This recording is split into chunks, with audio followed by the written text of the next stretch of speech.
Hey guys, Jeff the Nature Guy. We're going to switch it up a little bit today, and instead of talking about animals, we're going to talk about plants, and we're going to talk about this one in particular. Look at this flower. Oh, I love it.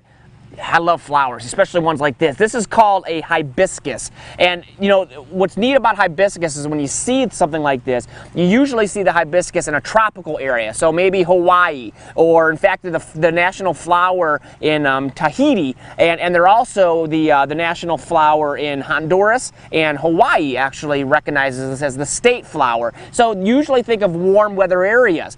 Well, the cool thing is that our gardeners here have found a hibiscus that do quite well in places like Montana, and very rare to see a flower this big in a state like ours. But my gosh, when you come here to the zoo into our sensitive garden, you got to check this thing out. Now right now it's the morning time. It's a little cool outside, so it's still folded up, but as it gets warmer and the sun comes out and hits it, it's going to get huge. It's going to open up and get wide, and inside of there you can see this little stem that comes up. Of course, this is the stamen and the pistil. That's where the pollen is. And of course, the cool thing about these flowers is that they have learned how to get that pollen out there so animals like bees and hummingbirds can see it. In fact, we got bees all around us right now. They're going to land on that. They're going to drink the nectar. That pollen's going to stick to them, and they're going to go to the next plant and fertilize that next plant, and hopefully that plant then has babies in the years to come. It's really genius that these plants can do that, and know how that happens. Just a cool thing. Now, a couple cool things about the hibiscus in particular.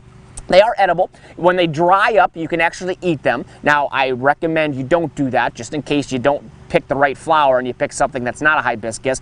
But in other countries, they are eaten and they are used in tea. A lot of people like to crush them up and make them in tea. Now, get this, in places like Tahiti and in the Philippines, I love this.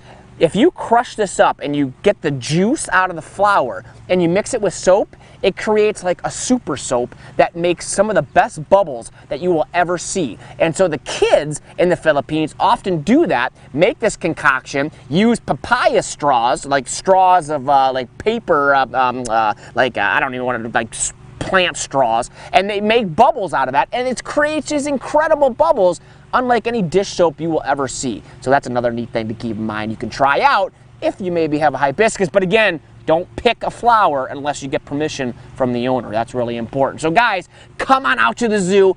Check out this garden. It is in full bloom right now. It is just spectacular out here. And yes, flowers are cool. I love them. I want you to love them. So come out and see them up close. Guys, until next time, I am Jeff the Nature Guy with my hibiscus buddy here.